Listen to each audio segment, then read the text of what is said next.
What you seek is seeking you. Recently, I came across this beautiful quote from Rumi that changed the way I approached manifestation. You will be shocked when you know what it means, and your desire will quickly become your reality. This one quote will help you get into the state of having your desire that Neville Goddard discussed in his lectures. But before that, I want to ask you, have you ever wondered why you have that particular desire? There are an infinite number of things, and there are an infinite number of people out there, but still, you don't want everything but a few selective things. You desire having that specific thing, that specific person, or that specific outcome. You don't want everything, but only that thing. Well, there is a reason behind it. There is a reason that will blow your mind. It will shock you because the reason behind it is simple. What you want also wants you. What you seek is seeking you.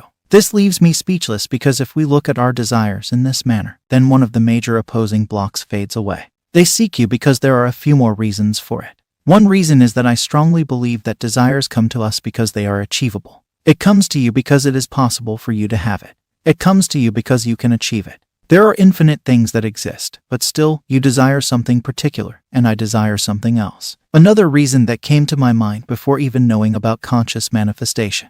Before knowing about manifestation, I used to be an observer. I used to observe my environment, and even when I went on dates, I used to observe my date and the environment.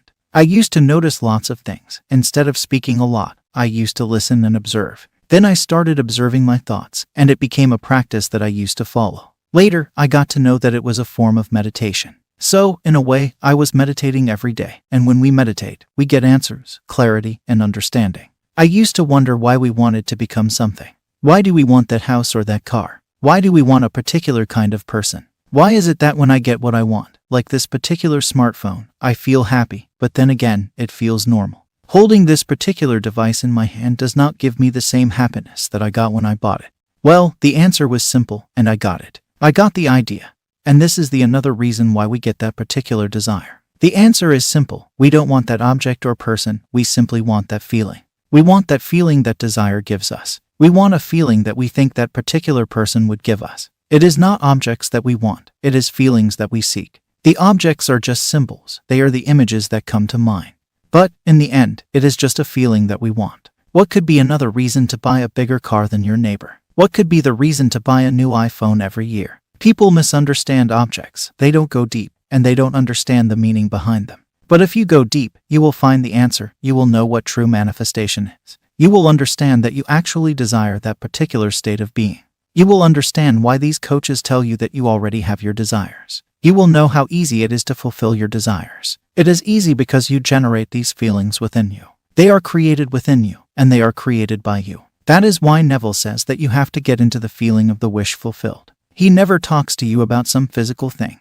He only talks about getting into the state of having a wish fulfilled. Getting into this state actually manifests your desire physically. But let me take you to what we were talking about at the start of the video. I tried to explain some reasons why you desire that particular thing and how what you seek is seeking you, or what you want also wants you. Rumi once said, "When I run after what I think I want, my days are a furnace of stress and anxiety. If I sit in my own place of patience, what I need flows to me, and without pain. From this, I understand that what I want also wants me. It is looking for me and attracting me. There is a great secret here for anyone who can grasp it. Now this changes the game for manifesting something. This one will make you realize that manifesting is not about running after something physically. It is about being. Rumi said that when he runs after what he wants or chases something, he becomes anxious. He struggles with stress, but if he sits patiently and stops running, whatever he wants comes to him. Whatever he wants comes looking for him. Now, when he says that whatever he wants comes to him when he sits patiently, it means what he seeks is seeking him.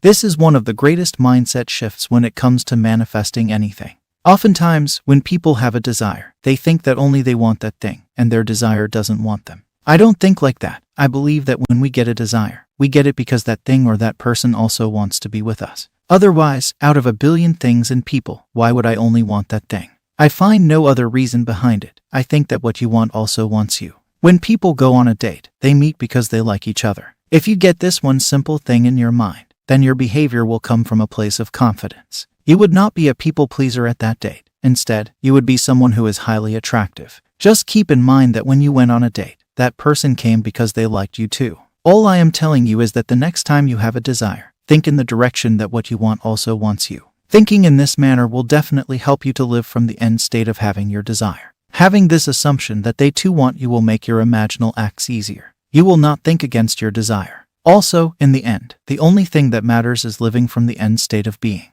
It is not a technique. You are always living from the end of something.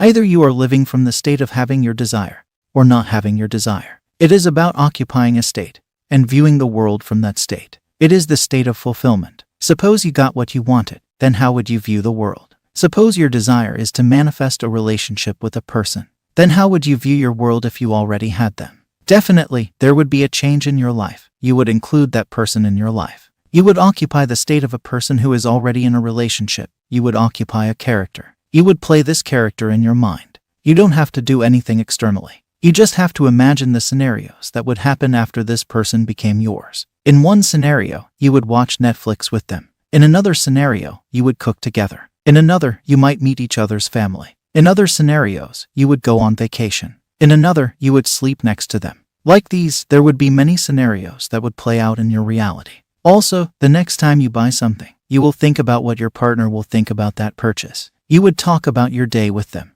Like this, you will play out many scenarios in your imagination. When you do it, you no longer think that you don't have them. You start living from the end, and you start thinking from the end.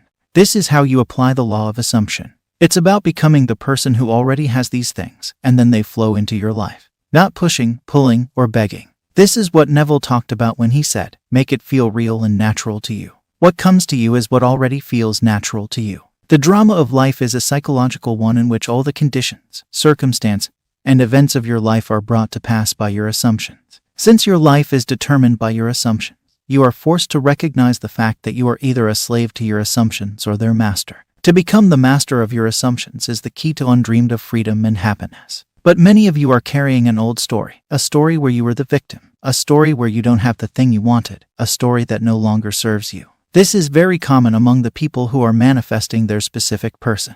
They understand all these teachings, and they get this dopamine spike after watching this video. They know what they have to do. They do the imaginal act. But for the rest of the day, they are telling themselves the old story, the story of why their person doesn't like them, how they once were together and now they are not, how this other person doesn't want them and whatnot. They can do many imaginary acts, but after doing them, they fall back into the old story, which is not the correct way of manifesting their desire. When the old story comes to your mind, observe it, it will vanish, and when that happens, just play the new story in your mind. Play a lovely story where you already have what you want. Speak to yourself as if you are a great person who has all the qualities and is desired by everyone. Some of you don't even speak positively about yourself. You don't even think that good things can happen to you. I have seen many people who hold poor concepts about themselves. I am not saying to go out and say to people that you are awesome or that you are a great person. Just in your mind, tell yourself a story about yourself where you are a king or queen. Tell yourself a story about how everything is possible for you. Tell yourself the story of how amazing you are, how skilled you are, and how valuable you are. This story will reflect in your reality. People will prove it to you. I have made a video that is an affirmation tape that will definitely improve the concepts you hold about yourself. Listen to it for a few days. Just click on the first video that appears at the end of the screen.